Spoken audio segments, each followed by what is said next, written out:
It's a long story, but one you've never heard before. This story is about a place that dwells on the mountain, a place where bad things happen.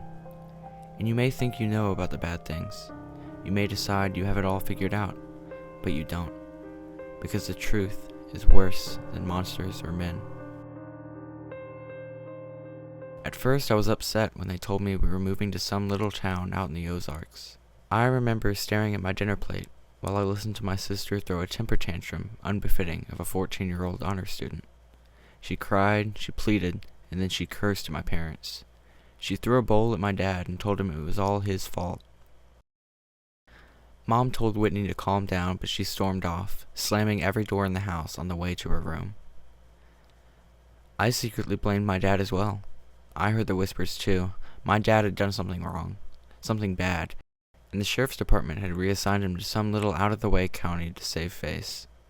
My parents didn't want me to know that, but I did. I was 9, so it didn't take me too long to warm to the idea of a change. It was like an adventure. New house, new school, new friends. Whitney, of course, felt the opposite. Moving to a new school at her age is hard. Moving away from her new boyfriend, however, was even harder.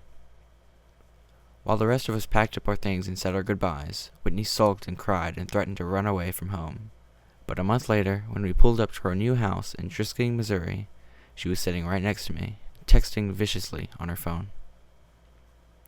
Thankfully, we moved over the summer, and I had months of free time to explore the town. When Dad started his new job at the sheriff's office, Mom drove us around the city, commenting on this and that.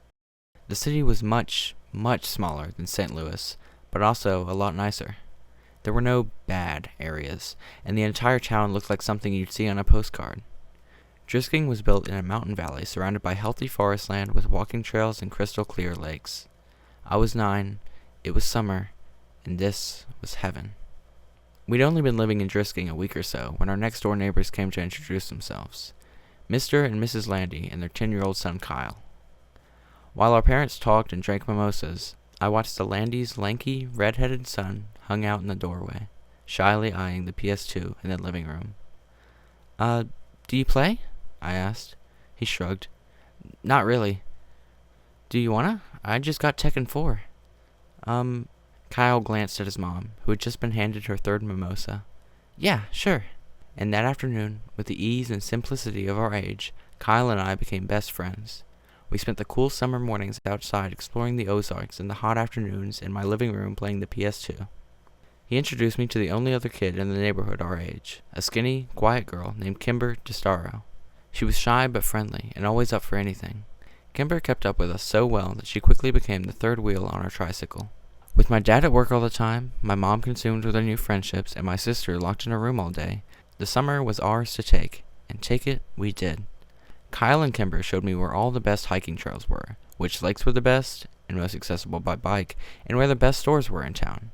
By the time the first day of school rolled around in September, I knew I was home. On the last Saturday before school started, Kyle and Kimber told me they were going to take me somewhere special. Somewhere we hadn't been yet. The Triple Tree. "What's a triple tree?" I asked. "It's a totally awesome, totally huge treehouse out in the woods," Kyle said excitedly. "Whatever, Kyle. Come on, guys. If there was a freaking treehouse, you would have showed it to me already." "Nuh-uh, we wouldn't have," Kyle shook his head. "There's a ceremony for first-timers and everything." Kimber nodded eagerly in agreement, her dark orange curls bouncing off of her tiny shoulders. "Yep, it's true, Sam. If you enter the treehouse without the proper ceremony, you'll disappear and then you'll die." My face fell. Now I knew they were making fun of me.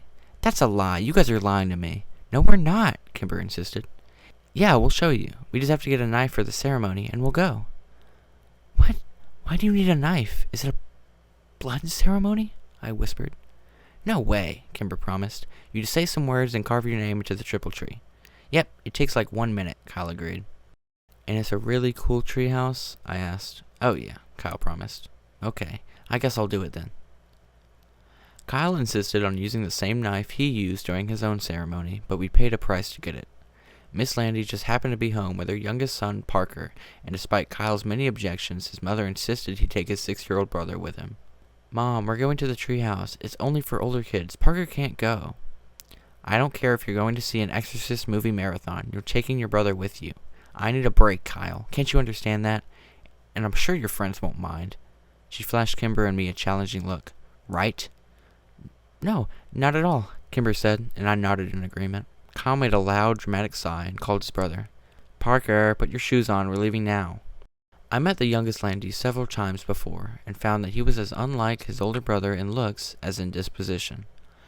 Where Kyle was a wild, excitable fireball with hair to match, I found Parker to be an anxious, fidgety boy with small eyes and dark brown hair.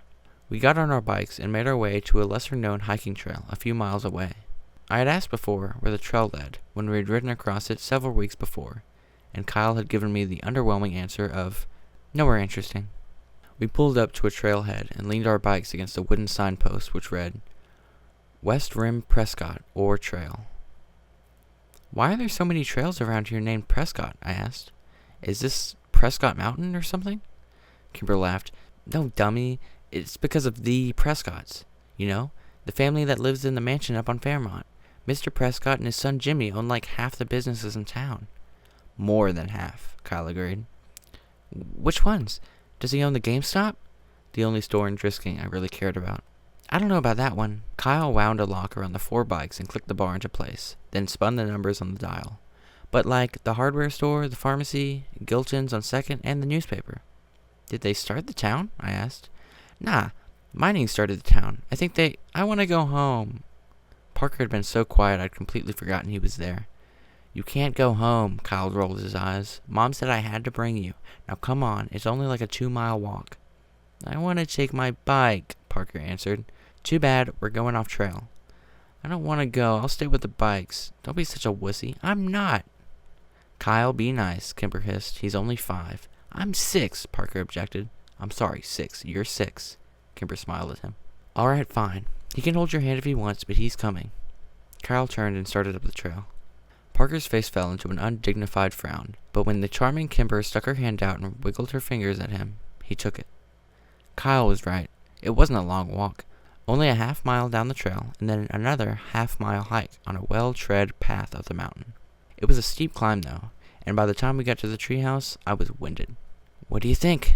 Kyle asked excitedly. I studied the tree as I caught my breath.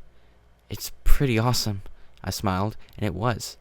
They hadn't lied. The treehouse was the biggest I'd ever seen. It had multiple rooms, and there were actual curtains in the windows. A sign above the door said, Ambercott Fort, and a rope ladder hung before the threshold, missing several planks. I'm going up first, yelled Parker, but Kimber caught his arm. You have to do the ceremony first, or you'll disappear, she reminded him. That'd be fine by me, Kyle grumbled.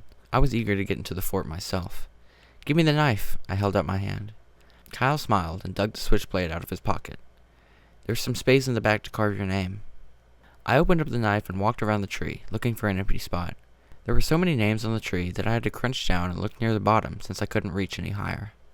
I spotted both Kyle and Kimber's carvings on the tree, and I finally found a spot I liked near the ladder. I bit my tongue and carved Sam W. into a blank piece of bark underneath someone named Paul S. Parker went next, but had so much trouble with the knife that Kyle had to do it for him. All right, let's go. I ran over to the rope ladder. Wait, Kyle yelled. You have to say the words first. Oh yeah. Okay, what are they? Kimber sang them out. Underneath the triple tree, there is a man who waits for me, and should I go or should I stay, my fate's the same either way. That's creepy, I said. What does it mean? Kimber shrugged. No one knows anymore. It's just tradition. Okay, can you say it one more time? Slower? Once Parker and I had recited the poem, we were ready to go. I climbed the rope ladder first and took stock of my new surroundings. The treehouse was more or less empty, just a dirty rug here and there and some trash, old soda cans, beer cans, and fast food wrappers. I went room to room, 4 in total, and found nothing of real interest until the last one.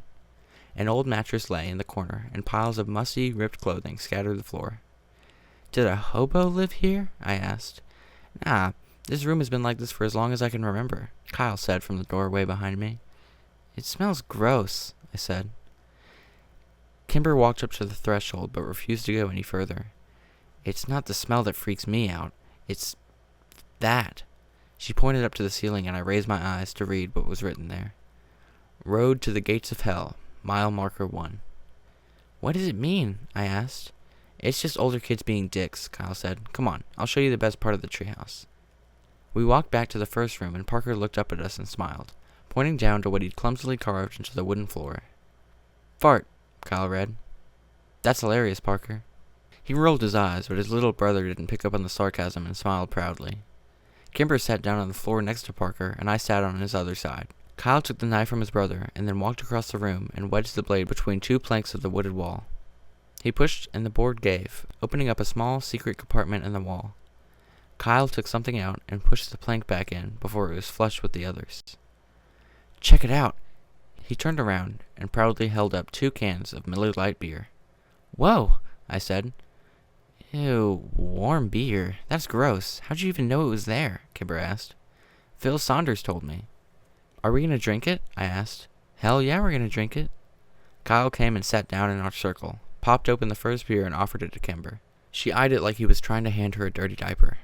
Come on, Kimmy. Don't call me that, she yelled at him and then reluctantly took the open beer. She smelled it and made a face, then pinched her nose and took a small swig. Kimber shuddered. That was even grosser than I imagined. I don't want any, I'll tell Mom, Parker said quickly as the beer passed in front of him to me. Good, 'cause you ain't getting any, Kyle promised, and you won't tell Mom shit. I put on my best poker face and took a long, deep swallow of the warm beer before I had the chance to smell it. It was a poor decision, and when I retched, the foul, yellow liquid went all over my shirt. Oh man, now I'm gonna smell like beer. We spent the next hour and a half drinking the 2 cans of Miller Lite, and after a while, the taste grew more tolerable. I couldn't tell if I was becoming a man or actually getting drunk. I hoped it was the former. When the last drop of the last beer was consumed, we'd spent 20 minutes trying to determine if we were drunk. Kyle assured us that he was wasted, while Kimber wasn't sure. I didn't think I was, but I failed all of our drunk tests. Kimber was in the middle of reciting the alphabet backwards, when a loud, metallic grinding suddenly pierced the calm mountain air like a gunshot. Kimber stopped talking, and we spent a few minutes staring at each other, waiting for the noise to end. Parker curled into Kimber and put his hands over his ears. After what seemed like 10 whole minutes, the sound ended as suddenly as it had begun. What was that? I asked, and Parker mumbled something into Kimber's sweatshirt. Do you guys know? I tried again. Kimber stared at her feet as she uncrossed them. Well? It's nothing, Kyle answered finally. We hear it sometimes in town. It's not a big deal. It's just louder up here. But what's making that sound? Borrasca, Kimber whispered without taking her eyes off her feet. Who's that? I asked. Not who. Where, Kyle answered. It's a place. Another town? No, it's just a place in the woods. Oh. Bad things happen there, Kimber said more to herself than me. Like what? Bad things, Kimber repeated. Yeah, don't ever try to find it, dude, Kyle said behind me, or bad things will happen to you too. But like, what bad things? I turned around. Kyle shrugged and Kimber stood up and walked over to the rope ladder. We'd better go. I have to get home to my mom, she said. We climbed down the ladder one by one and then started the walk back to the trailhead in an unfamiliar silence. I was dying of curiosity about Borrasca, but couldn't decide if and what to ask about it. So who lives there? Where? Kyle asked. Borrasca. The skinned men, Parker answered. Pfft, Kyle laughed. Only babies believe that. Like, men who are skinned? Like their skin is gone? I asked excitedly. Yep, that's what some kids say. Most of us stopped believing in that, though, when we turned double digits, Kyle said. I looked back to Kimber, who was still 9 like me, but she was staring down the trail, ignoring us. That seemed to be the end of the conversation, and by the time we reached our bikes, the awkwardness was gone, and we were giggling, trying to decide if we were too drunk to bike home. School started 2 days later, and I'd completely forgotten about Borrasca. When my dad pulled up to the curb to drop me off that morning, he locked the doors before I could get out. Not so fast, he laughed. As your father, I get the privilege of giving you a hug and telling you to have a good first day of school. Dad, I gotta go meet Kyle by the flag before first bell. And you will, but give me a hug first. In a few years, you'll be driving yourself to school. Let me be your dad while I still can. Fine, I said exacerbated, and leaned over to give my dad a quick hug. Thank you. Now go meet your friend. Your mom will be waiting here to pick you up at 3:40. I know, Dad. Why can't I take the bus like Whitney? When you're 12, you can take the bus. He smiled and unlocked the doors. Until then, I get to drop you off in the mornings. If you think it'd make you look cooler, you can ride in the back seat behind the cage. Dad, just don't. I threw open the door of his cruiser before he could say anything more and ran as he laughed behind me. Kyle was already waiting for me at the flagpole, and he'd found Kimber too. "Dude, you almost missed a bell," he yelled when he saw me. "I know, sorry." "Whose class are you in?" Kimber asked. She was wearing a red sweater and leggings with frogs on them. Her curly orange hair was brushed into ringlets, and her lips were pink and shiny. She'd never looked prettier, and I was surprised to realize I'd never really seen Kimber as a girl. "Ah, Mr. Diamond's. Me too," she said cheerfully. "Lucky," Kyle scoffed. "I'm in Mrs. Verdi's. Only 2 fourth-grade teachers, and I get the crappy one." Kimber grimaced. "Yeah, my mom had her when she was a kid." "What's wrong with her? What did she say?" "Just that she's strict and gives out homework on the weekends." "On the weekends? Fuck!" "Excuse me, Mr. Landy?" I immediately recognized the tall man that had suddenly appeared behind the white-faced Kyle. Sorry, sir. I meant dang." Kimber giggled. "I'm sure you did." He nodded. "Hi, Sheriff Cleary." Even though I'd only met him a few times, I liked my dad's boss, and he liked me. "Well, hello, Sammy. Are you excited for your first day?" Sheriff Cleary crossed his arms in front of him and widened his stance imposingly, but gave me a wide smile. "Yes, sir," I said, and then added lamely, "What are you doing here?" "I'm giving a presentation to the 5th and 6th grades about safety when walking to and from school." "Yeah, he gives it every year," Kyle muttered. "Cool," I smiled. Sheriff Cleary nodded at me and then turned and walked away. I looked around, confused. "Where's Kimber?" She took off. She's annoyingly on time to everything. And as if to illustrate his point, the bell rang.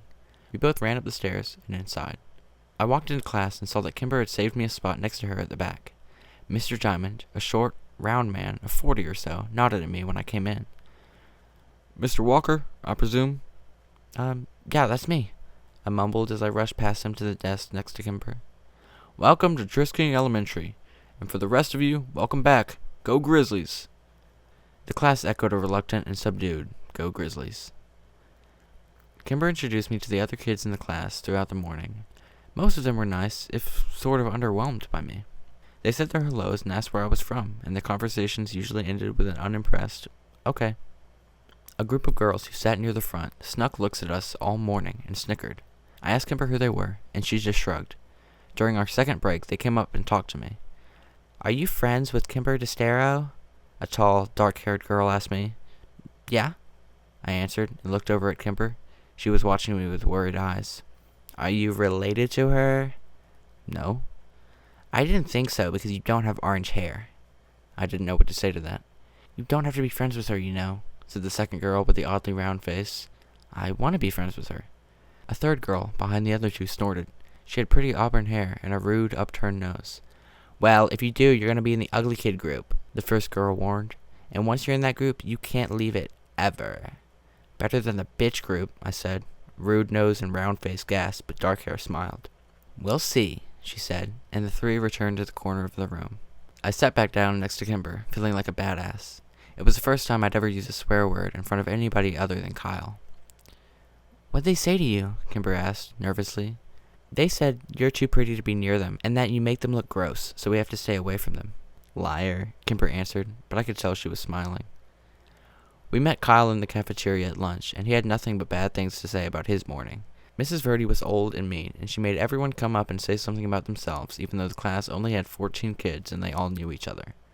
When the bell rang for recess, I went to throw my lunch away with Kyle, and I bumped into a kid I hadn't seen before. "Hey, are you Sam Walker?" the kid asked. "Yeah." "Oh, your sister is dating my brother." "Oh man," Kyle laughed. "Your sister is dating a Whitaker?" "Shut up, Kyle," the kid grumbled. "She's gonna be Whitney Whitaker." As funny as it was, I couldn't help but be a little surprised. Not that I'd been paying attention, but I'd only seen Whitney out of her room once over the summer. Where did she meet him?" I asked the Whitaker kid. "I don't know. Probably at his job." "His job where?" "He works at Drisking Water." It didn't make any sense to me, but I shrugged it off. I did remember my mom giving Whitney some menial tasks like getting the car washed and setting up some utilities to get her out of the house. Maybe she met him once and they started dating over text. Teenagers were weird. The rest of the school week followed much like the first. We were well into the first month when I heard someone mention the skinned men again. We were out on the playground and Kyle and I were trying to start a fire with 2 large wood chips. I'd just given myself a splinter when the distant sound of metal grinding on metal flooded over the playground. silencing every one of us. "Borrasca," I said in awe. "Yep," said Phil Saunders. "The skinned men kill again." "Hey, Kyle said only babies believed in the skinned men." I threw an accusatory look at Kyle. "They do. Phil is just stupid." "I'm not. Ask Danielle. She's seen them." Phil scanned the playground and then yelled at a blonde girl talking to a rude nose. "Hey, Danielle, come over here." The blonde girl rolled her eyes but came skipping over anyway. "What do you want? I told you Kyla doesn't like you, Philip." "Shh, no, tell them about the skinned men." Phil gestured to the air around us, which was filled with the metallic scraping coming down the mountain. "You tell them." "No, you saw them, so you tell them." "I didn't see them. Paige saw them." "Oh," Phil said, and an uncomfortable silence descended. "You guys are weird," Danielle said before flipping her hair in our faces and leaving. "Who's Paige?" I asked when she'd gone. "Her sister," Phil said. "Paige disappeared when we were like 5, Kyle said. "After she saw the skinned men," Phil added. The sounds from the mountain abruptly ended, and the subdued atmosphere of the playground disappeared with it. When the bell rang, Kyle lined up in his class line, and since Phil was in my class, I made sure I was behind him. The teachers began to count us off. "Hey, what else do you know about Borrasca?" I whispered to him. "My brother said that that's where people go when they disappear. To Borrasca." "What happens to them there?" "Bad things," he said, and then shushed me when I asked him what that meant. The year dragged on, and it wasn't until Christmas break that I heard the machine at Borrasca again. It was December, and there was a thick blanket of snow on the ground, which only served to amplify the noise from the mountain. I sat in my room, listening to it for a few minutes, trying to decide what was happening in the place that bad things happen. I saw my dad's cruiser pull up out the window, and went down the stairs to greet him. As I passed my sister's door, I heard her giggling in that annoying teenage girl way, and I cringed. I hoped Kimber never got like that. "Dad!" I skidded on the landing, just as he opened the door. My dad stomped the snow off his boots and threw open his arms. "Sammy, how many years has it been?" he joked. It was true I hadn't seen much of my dad lately since he was working so much. Doing what? I didn't know, since this was the quietest, lamest town ever. Mom thought the sheriff was grooming Dad for his job, since Clary was so old, and Dad never really agreed or disagreed with her. He'd only been at the department for 7 months after all, and he doubted people in this county would vote for him. "Hey, Dad, do you hear that? That, machine-sounding noise?" "Yep, I hear it in town every now and then." "Do you know what that is?" "I asked the sheriff about it, and he told me the noise comes from private property up in the Ozarks." "Is the property called Borrasca?" I said quickly. "I have no idea. Borrasca? Where'd you hear that?" I shrugged. "Kids at my school." "Well, it's nothing to worry about, Sammy. Probably just some logging equipment." "But is the place called Borrasca? Have you heard that name before?" "No, I have not heard that before."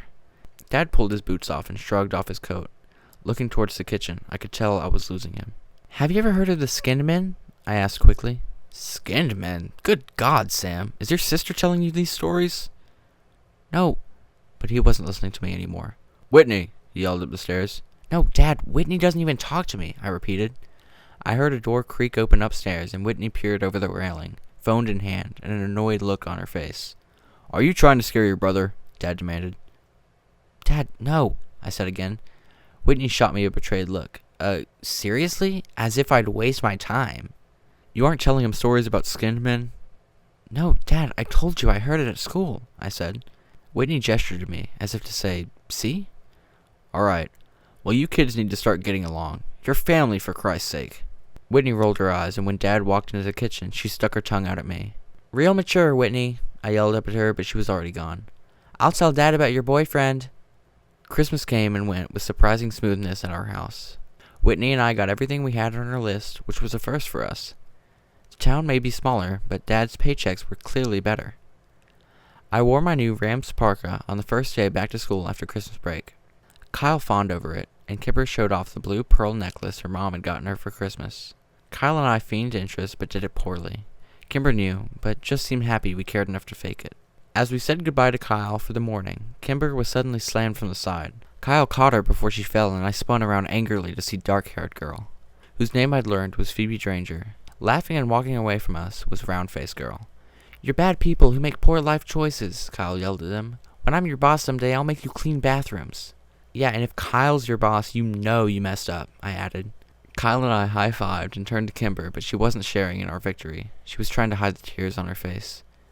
Don't sweat those girls, Kimber. Nobody likes them. People are just nice to them because they're related to the Prescotts. Kyle tried to give her an awkward pat on the back, but Kimber turned away from him and ran in the opposite direction. I hate those girls. Like, I really hate them, I said. I know, they're bitches, Kyle answered, mouthing the last word as he looked over his shoulder for any lurking adults. Well, I better get to class and make sure they don't try and talk to her again. There's an assembly this morning. No class until after lunch. Seriously? That's awesome. Do we have to sit by class? Not usually, but we better get there quick so we can get seats at the back, Kyle said as we started walking. What's the assembly for? I asked. It's either DARE or the History Society presentation. What's DARE? You know, DARE, as in, don't you dare do drugs or you're grounded until you're dead. Oh, I hope it's a history thing then. We found Kimber already in the auditorium. She had collected herself and saved us both seats at the back of the room. She waved us over, just as the puffy, stern Mrs. Verdi walked onto the stage. Hello, 4th grade students. This morning, we have a special presentation for you from the Historic Preservation Society of Driskin. If you have any questions during the course of the lecture, please raise your hand. Like that'll happen, Kyle laughed. Now, I'd like to introduce you to Mr. Wyatt Dowden. Mr.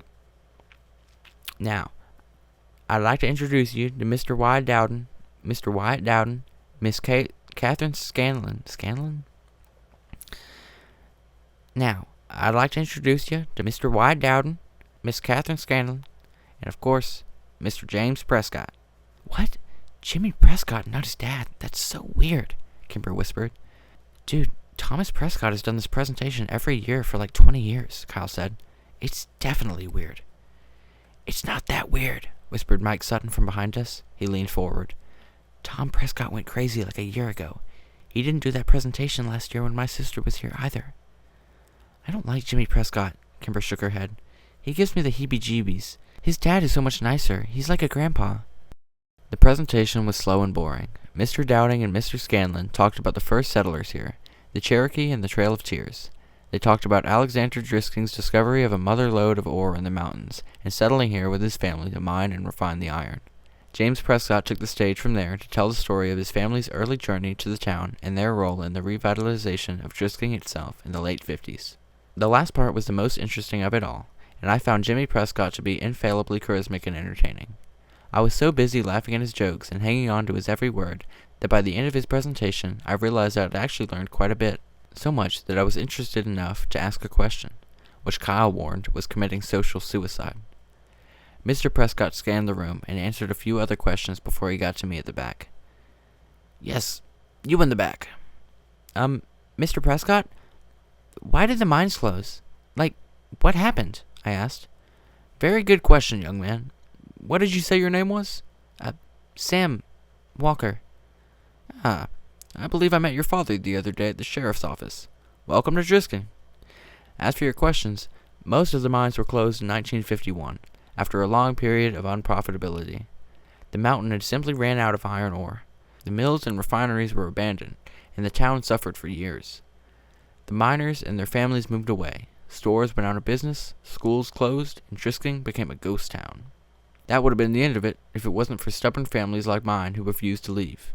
We refused to give up the town, and after many, many years of hard work, Driscoll became the picturesque little haven in the Ozarks that it is today. I hope that answers your question. I sat back down, and Kyle shook his head at me. Bro. The assembly suffered through another 15 minutes of awkward Q&A until Mrs. Verdi finally cut us loose. We were released into the cafeteria to wait for the lunch lines to open. Kyle, Kimber, and I sat in our usual corner. That was so boring, Kyle whined. When are they going to figure out that no one cares about Driscoll's history? Seriously, I fell asleep like 3 times. Kimber nudged me. Sam seemed to care, she teased. I just wanted to know about the mines. Mines are creepy, that's all. Yeah, but our mines were blown up. You can't go in them anymore, Kyle said. Blown up? I asked. Kimber nodded. Some kids died after going into the mines, so the city set off some controlled blast to implode the caverns. At least, that's what my mom said. They messed up, though, and I heard they blew up the water table or poisoned it or something. What? How do you know that? Kyle asked. Kimber shrugged. I heard my dad talking about it. Did they use C4 or something? I guess. So, like, we all drink the water, so we all have C4 in our bodies, and we could explode at any minute? Kyle said excitedly. Do you think that's what happened to all the missing people? I asked him, just sitting there one day, and boom. Yeah, dude, Kyle grabbed my shoulders, and that's where the skin min comes from. I made the international symbol of mind blown, and we laughed hysterically. You guys are dumb, Kimber rolled her eyes, but then she laughed when Kyle fell on the floor, pretending he was exploding. I remember thinking in that moment that I was happy here, in Drisking, Missouri, with these two people. Happier than I had ever been anywhere else. It was the last truly happy moment I ever had. Less than an hour later, Mr. Diamond's phone rang, and he exchanged a few quiet words with the person on the other end, his eyes flicking to and from my desk. It was hard to be surprised then, when he hung up and asked me to come up to the front. When I got there, he told me my mom was waiting for me in the office and I was going home for the day. I traded a confused and worried look with Kimber, and then packed up my backpack and went to the office. When I got there, my mom was crying. We drove home in strained silence. I was too afraid to ask what was wrong. Mom parked the car a block from our house, which was blocked in by several police cars. When an explanation didn't come, I broke the silence myself. Is it Dad? I asked quietly, holding back tears. No, honey. Dad's fine, she whispered. Then, what happened? Whitney never made it to school this morning. Her voice broke over my sister's name. Oh, no, Mom, I think she ditched, I said quietly. I saw her leave this morning and it was really early, like 6, and she was with her friends, Pete Whitaker and that kid Taylor. We know all about that, Sam. But they made it to school, and Whitney wasn't with them. They said she wanted to stop by the Circle K near Drisking High, so they left her there. And no one has seen her since. Well, my brain struggled to come up with an explanation. Maybe she's ditching. No, honey. My mom put the car back in drive and drove up to our house, parking behind a police cruiser. The police, as well as your father, think that Whitney is with Jay. But she has a new boyfriend here. We found all of her books on the floor of her room this morning, and half her clothes gone along with some cash of your dad's. But right now, we think that she hitched a ride to St. Louis and that she's with Jay. The sheriff's office is trying to contact the boy's parents now. Whitney run away? Anyone who knew my sister knew that she was prone to dramatics and empty threats. Plus, she was dating Chris Whitaker's older brother, Pete. I was sure of it. We walked up the steps and into a house filled with stale coffee and quiet murmurs. I tried to remember if Whitney herself had ever actually confirmed she was dating Pete, but I drew a blank. When we walked into the kitchen, I saw my father sitting at the table, staring at phone records, head in hand. He looked up when I came into the room and gave me a weak smile. Hey, buddy. Dad, I have to tell you something. I felt a heavy hand on my shoulder and turned to look up at a solemn Sheriff Cleary. Everything and anything you might know, son, no matter how trivial you think it is. I nodded and sat down at the table with my dad as my mom handed the big man a cup of coffee. Here you go, Sheriff, she said weakly. Please, Mrs. Walker, call me Killian. My mother nodded and retreated back into the darkened corner to talk quietly with Sheriff Cleary's wife, Grace. What do you know, Sam? My dad asked, as he rested his chin on his hands in a mock symbol of prayer, as though I may deliver him from his suffering. Well, I heard Whitney had a boyfriend, that guy Pete Whitaker she's been hanging out with, and I saw them and Taylor Dranger leave this morning before me. What time did they leave? Asked the sheriff. I don't know, like, before 6. He nodded. That matches the statements of Taylor Dranger and the Whitaker boy. My father's head sunk lower into his hands, and I knew I'd let him down. But, I rushed, I don't think she went back to St. Louis because she was dating Pete, and I don't think she wanted to be with her boyfriend back home anymore. I understand that, son, but a teenage girl's mind is a complicated thing. My officers are trying to get a hold of the boyfriend's family back in St. Louis. Cleary nodded to my father. Now why don't you head up to your room and let us work, Samuel? I looked up at him in surprise. What? No, I want to stay down here. I can help. No, son. There's nothing more you can do here. You've been a good brother. Now let us handle this. But I can help. You already have. Dad! I looked over at my dad with begging eyes. Go to your room, Sam, he said quietly after a moment. I balked. Dad! Now. I was so angry, I did the only thing that I could have to make my rage known. I stomped upstairs, slammed the door, and then sat on my bed in disbelief. The tears came then, and I laid there feeling helpless, worthless, and scared for my sister. I thought about all the places Whitney could be. Was she scared? Was she alone? Was she dead? When the sun began to set, I finally got out of bed and went to check my email. I was expecting lots of messages from Kimber and Kyle, but there was only one.